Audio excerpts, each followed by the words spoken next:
తెలంగాణలో జిల్లాల విభజనలపై ముఖ్యమంత్రి రేవంత్ రెడ్డి సంచలన వ్యాఖ్యలు చేశారు. గత ప్రభుత్వం చేసిన జిల్లాల విభజన అస్తవ్యస్తంగా ఉందని, కేవలం రాజకీయ ప్రయోజనాల కోసమే అప్పట్లో జిల్లాలు ఏర్పాటు చేశారని విమర్శించారు.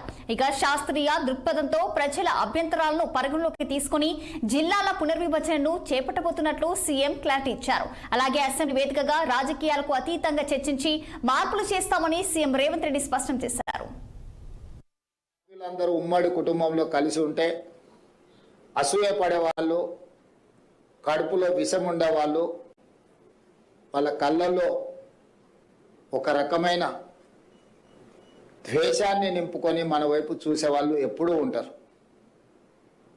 దేవతలు యాగాలు చేసినప్పుడు శుక్రాచార్యుడు రాక్షసులకు కులగురు, మారీచుడు లాంటి రాక్షసులు దేవతలు చేసే యజ్ఞాలను ఎప్పుడు భగ్నం చేయడానికి ప్రయత్నం చేస్తూనే ఉంటారు.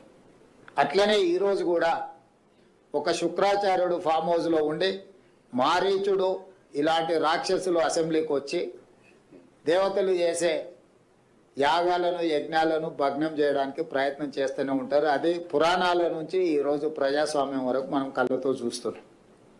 కాబట్టి అలాంటి వాళ్ళ గురించి మనము వాళ్ళ మాటలు వాళ్ళ చేతల్ని మనం అర్థం చేసుకొని సమయస్ఫూర్తితో ముందుకు వెళ్ళాలని నా సూచన కుటుంబ సభ్యులుగా.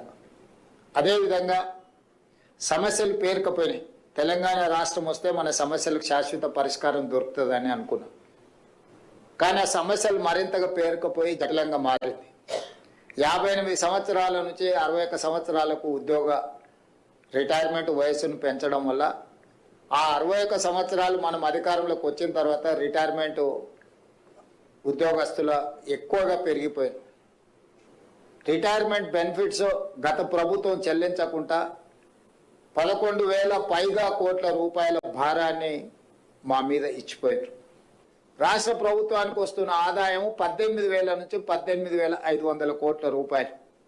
కొన్ని పథకాలను పక్కన పెట్టిన 22,500 కోట్ల రూపాయలు నువ్వు